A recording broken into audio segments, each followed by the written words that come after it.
шоу берүүсүндө тыпылдаган журналисттин суроолоруна татыктуу жооп көрсөтөм деп брендке, биздин студияга Тима Мукашев чакырылат.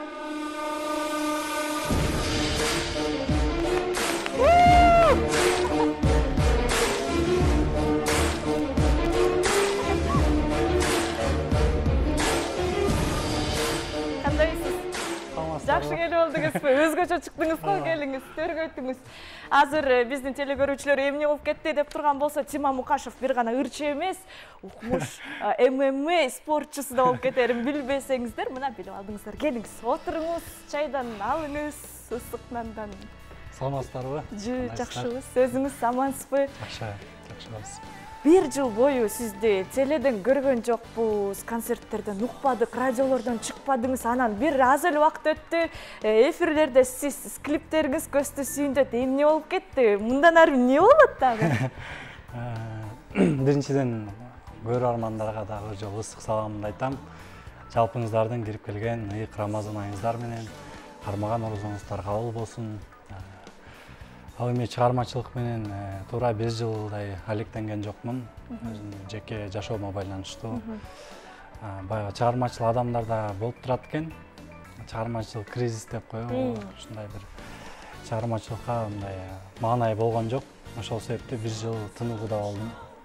Ал эми азыр кайрадан жаңы дем менен буюрса жакшы жаңы чыгармалар жазып кайрадан кириштим. Аябай күчкө окшойт, мындан ары катуу бир сүйүнткөн нерсе болот окшойт, Буюрса аракет кылып атабыз, даярдап ошо быйылкы жылдын эсебинен жакшы пландарды коюп, жакшы жетишкендиктерге жетейин деген максаттарды коюп, буюрса иштеп баштадым. Айтар маанай жакшы, пландар чоң экен. Эл көзүнөн алыстап жүргөндө бир нерсе менен алек болсоңуз керек. Ырчылыктан тышкары каражат булактарыңыз бар болсо керек, Ырчылыктан эми көбүнчө эле ырчылыктан тойлорго барабыз. Жакшылыктарга, кафелерде ырдайбыз. Бизнес, арты-берки, балким бардыр. Бардыр. Сырбы? Бар эле сыр го сиздики. Макул, жигиттин гүлүсүз, үнүңүз бар, бой десе бой, келбет десе келбет. Башкаларын айтпай эле коеюн, бери жагын эле айтайын, эмнеге жеңебиз жок? Эми буйрган күнү болот, буюрса, азырынча бойдокмун. Тем более чыгармачылыкка кийлигиштим, азырынча ал жөнүндө такыр ой жок. Ошондо жакын аралыкта биз тойдо тамадан тамашасына күлбөй, баштыктарды уступаңдар толтурбай, бийлебей дегендей. Жакын аралык. Эле коелубу? Эми Кудайдын буйрганы болот. Кудайдан улук сүйлөбөй эле, бирок азыркы жакынкы аралыктарда мен оюмча 1 жылдын аралыгында андай планым жок. Өйлөнүү туурасында. Ошондо эч кандай азыр жүрөгүңүз бош экен да? Бир оюн ойноп койсок кандай болот анда? Болот. Элестетебиз биз азыр бир көңүл ачуучу жайлардабыз, же каалаган жерде. Сиз мени аябай жактырып калдыңыз, өтө жактырып калдыңыз. Сиз кантип таанышуу аракетин жасамаксыз? Биз турсак болобу? Анда туралы мен бийлеп аткан болоймунбу? Кандай болот? Негизи эле мындай да. Танышпайсызбы же? Сиз менен таанышабы? Жок, негизи эле жашоодо мен аябай тартынчакмын, чынын айтсам. Тем более азыр прямой эфирде кандай болот билбейм, бирок аракетимди кылып көрөйүн. Көрүңүз, кыздар сизди баамдасын, анда эмесе. Азыр мисалы кыздар Тима Мукашев жактырып калганда кандай болорун билип калышат да, теле аркылуу. Кеттик, мен бийлеп жатам. Аябай бийлеп атам. Сизди карабайын.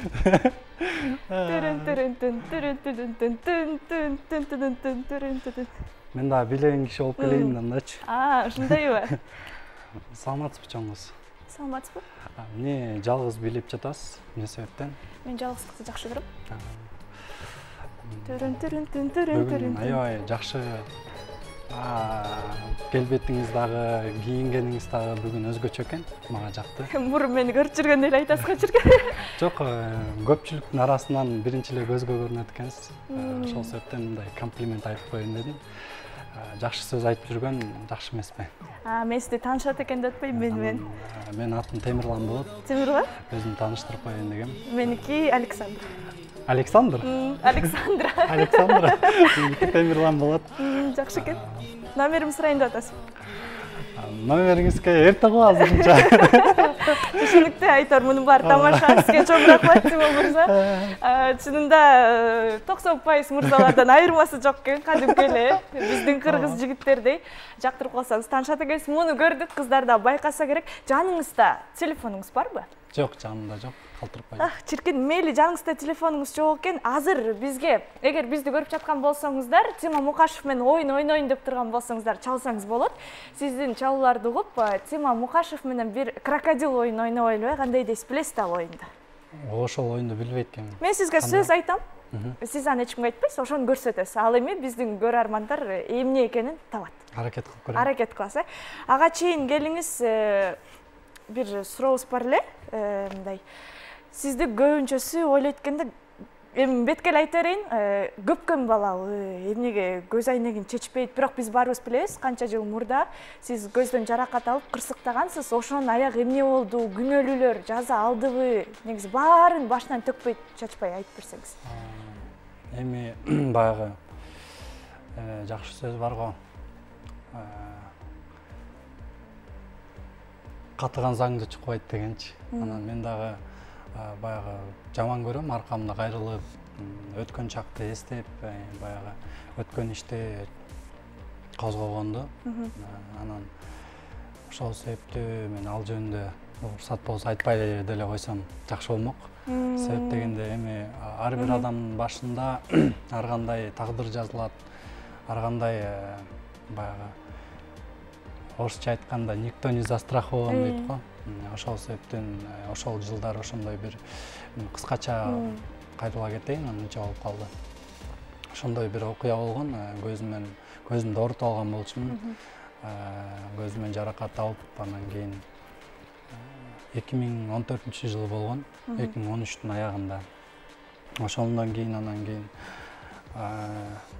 ал иштер канча жыл өтсө деле баягы ар дайым адамдын жашоосунда бир жаман нерсе же оор нерсе болгондо ал нерсени эстебегенге аракет кылат экен да.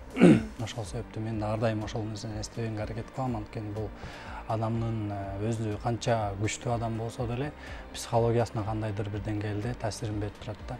Ошол себептен ал нерсени мен эстебегенге аракет кылам. Биз сизди толук Азыркы учурда менде Кудайга шүгүр баары жакшы.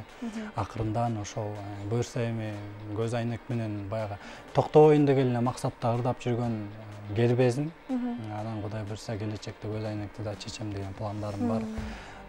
Ошо дарылануунун үстүндөмүн, буюрса ал дагы күн келет, Кудай буюрса. Күн келет, албетте. Эми келиңиз, чыгармачылык өтөлү.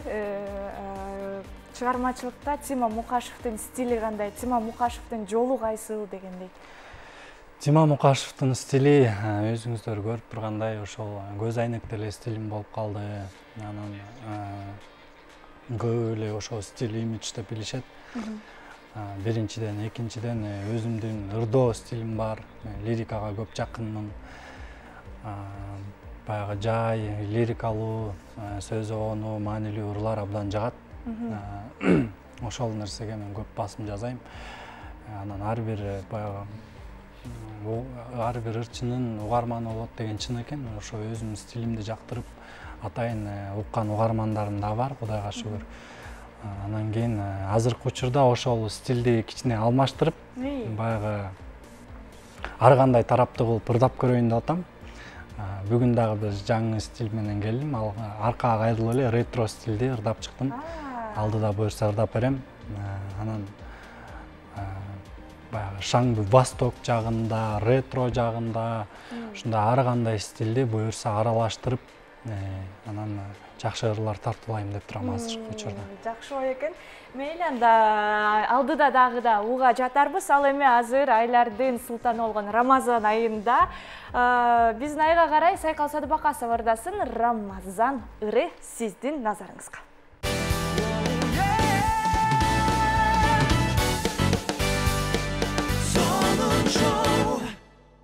сонун шоу берүүсү өз ишин улантат. Бизде конокто Тима Мукашев анда эмеси. Алгачкы сурообуз, алгачкы деп коем. Дагы бир сурообуз. Сиз катып келген эчкимге айтпаган, өзүңүз балким уялып жүргөн бир окуялар бар болсо керек, ушул эфирден ача кетпейсизби сырдын баарын? Анчалык деле жок окшойт. Кандай катып жүргөн деле окуяларыман азырынча эсимде жок. Мисалы, фонтанга жуундуңуз беле? Фонтанга албетте көп эле учурда жуунган учурлар болгон. Мен эмеде окучумун. Мураталы Көрүнкеев атында окуу жайда, ошол жакта окуп жүргөндө студент кезде эле баарыбыз чыгып алып ысыкта гулять этип, Панфилов паркта жүрчүбүз, ошолдо фонтанга келип, кол бетибизди жууп эле жүрчүбүз. Ага такыр уялбайсызбы? Жаштык кезде окуасыз. Эми ал жаштык кезде баягы эми бассейн кылып ичине түшчү эмеспиз, бирок жуунчубуз да. Мисалы, жана болот го, ошол университет учурунда кыздар тамак жасап койсо, алардын тамагын урдап кетип, ушундай окуялар болду беле? Андай окуя болгон эмес, бирок мектеп учурунда болгон. Аябай курсагым ачып, үйдөн эми мектепке барганда пирожки алып жейсиң деп берет акчачы. Анан ал акчаны мен эми оюн ойночубуз, ошол оюн ойноп акчамды уттуруп ийдим да, ошол мектепке барып, анан курсагым аябай ачкан. Анан ошо сабактан чыгып алып келатканда классташ баламдын пирожкисин жулуп алып качкан эсимден кетпейт да. Жеп аткан пирожкисин кармап туруп, жулуп туруп качкан. Ошону азыркыга чейин эстеп, классташтарым айтып күлөт да. Анан качып кетип жедиңиз беле же чуркап баратып? Чуркап баратып жегенде тиги аркаман колоп келатат, жетсе кайра алып алгантат да. Анан тиги картошкалар мыйкчы болуп пирожкини чуркап баратып жеп, ошондой окуя болгон. Эсиңизде болсо канчанчы класста болду эле? Ал деген 6-класста болгон. Качан болгон да? Бир учурда эки кыз менен сүйлөшкөн окуялар болду беле? Андай эми окуя болгон. Кандай болду эле? Баягы эми серьезный отношения болгон эмес, эми мындай сүйлөшөсүң го, достошуп, ошондой окуя болгон. Көп эле жыл болуп калды. Кандай десем, орусча айтканда симпатия деп коет го, ошондой болуп сүйлөшүп жүргөм. Анан кийин акырында көрөчү ал кыздар бири-бирин тааныйт экен да. Анан экөөс сүйлөшүп отургандан кийин бирөөсү айтып берет, короче, ушундай Тима деген бала менен сүйлөштүм, мага жагып калды деп айтып берет. Анан десе, кайсы жана Тима Мукашев дейт. Анан ооба десе, анан мен да сүйлөшүп аткам да дейт да. Анан кийин экөө отуруп алып мага телефон чалат да. Анан телефон чалып, анан ошол жерден айткам, экөөнү тең айткам да. Мен эми баягы серьезный отношенияда силер менен сүйлөшкөн жокмун да депчи. Экөө чалып алып мага типа эмне эки кыз менен сүйлөшүп атасың деп ушинткен да. Мен бирок ага чейин экөөнү тең мындай сүйөм же бир нерсе деп айткан эмесмин да. Ошол жерден түшүндүрүп, мындай баары бир ыңгайсыз болот экенсиң. Уялгансыз да кичине? Мурдулар деле уялабы? Ошондой окуя катталган. Түшүнүктүү, ошол кыздар эмне болду? Тагдыры күйөөгө чыгыштыбы, турмушка чыгыштыбы? Ал кыздар турмушка чыга элек азыркыга чейин эле.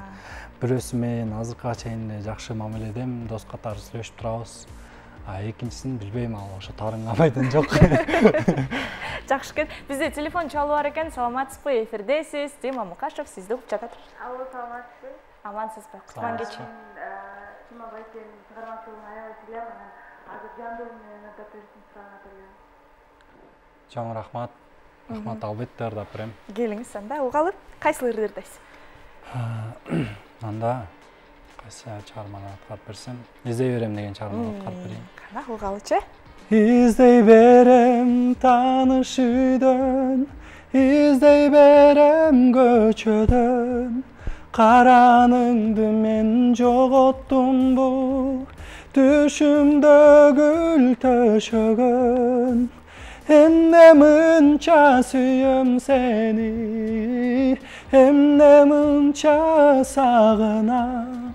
Кучагыңда денем ысып, чачтарыңдан сылагам. Кучагыңда денем ысып, чачтарыңдан сылагам. Кол чабуулар, браво! Эмесе, жакынкы пландар чыгармачылыкта, чыгармачылык өтүп кетели. Айтпадым эле, оздун кишинин кыймылдашы башкача көрүнөт. Жок, негизи менден жакшы билейт окшойсуз. Мен сизди көрүп, ушинтип билейт эмесмин эле деп. Мен чынында суроолорго мындай даяр эмес келип турмун, чынын айтсам. Мен барып эле интервью берип, как обычно отуруп, анан ырдап коюп келем деген ой менен келгем. Чындыгында да суроолоруңуз аябай мага ыңгайсыз болгон суроолорду даярдап алыптырсыз. Би жана ошондой эле башкача. Айтор жакпай калдым окшойт. Бүч суроолор. Жакшы, бирок эфир ушунусу менен кызык да. Макул, анда чыгармачылыкка өтөлү. Жакын аралыкта жаңы клип ырлар болобу, күтсөк болобу? Албетте. Болот. Азыр эле жаңы чыгарма алып келдим мына бүгүнкү. Анан ошого эле жаңы клип тартабыз буюрса. Андан тышкары дагы 2 жаңы ыр жазылып атат буюрса. Ал ырлар дагы чыгат. Тима Мукашев фонограмма менен ырдаган учурлар болобу? Албетте болот. Уят болобу кээде? Билинип калып. Болбойт десем уят эми көп эле учурда бардыгына эле фонограмма ырдаганга туура келет. Мисалы съемкаларга барганда көп учурларда фонограмма ырдаганга туура келет. Бирок мен негедир фонограммага караганда живой ырдаган жан дүйнөмө жакыныраак анткени баягы кандай десем, мындай оозумду кыбыратып образга кире албайм да. Туруп алып эле калпайтып аткандай сезиле берет да өзүмөчү. Баарын алдап аткандай анан. Ошол себептен жандуу ырдаган жан дүйнөмө жакыныраак да. Бирок фонограммадагы ырдап калган учурлар болот. Ошо жандуу ырдаганда кандай сезимдер болот? Толтура киши сизди карап жатат, барып турат, кол чабуулар, сиздин жүрөгүңүздө эмнелер жаралат? Мен чындыгында ошол чыгарманы ырдап аткан учурда сахнага чыкканда көбүнчө баягы элге көңүл бурбаганга аракет кылам. Чыгармага киргенге аракет кылам. Аткарып бүткөндөн кийин анан баягы башында чыктың, эл менен учураштың. Болду, андан кийин уже эл жакты ойломой жок, чыгармага өтөм. Анан бүткөндөн кийин анан поклон кылып, анан уже эл менен өзүнчө кайра эме да. Түшүнүктүү, анда эмесе сизди билеттик, ырдаттык, жетишти го дейм бүгүнкү эфирге. Эркин микрофон, анан сизден бир ыр болсун. Чоң рахмат, чындыгында жакшы эфир болду окшойт. Сизге рахмат. Ошо кыргыз элибизге дагы жол көрөрмандарга, көрүп жаткан инсандарга терең ыраазычылык, буюрса жакшы чыгармаларды тартуулайбыз. Дагы бир жолу Рамазан айыңыздар менен куттуктайм. Кармаган орозоңуздар кабыл болсун. Терең урматым менен Тима. Тима Мукашев сонун сөздөрдүн гүлүн терип сүйлөп салды, эми ырдап салсын угалы. Кайсыл чыгарманы бизге белек катар сунасыз? Азыр Ардагым деген чыгарманы жаңыртып жаздырдык эле, ошол чыгарманы аткарып берейин. Макул, сахнага өтүңүз, орун табыңыз. Анда эмесе Тима Мукашев жакынкы учурларда сиз үчүн ыр сунат, көкүрөгүңүз ырга, оңго толбой өксүп, суусап калган болсо мына убакыт келди. Жөн отурбайбыз, биргеликте үн созуп, үндү катуу чыгарып обон созобуз. Анда эмесе сиздердин назарыңыздарга Тима Мукашев ырдайт.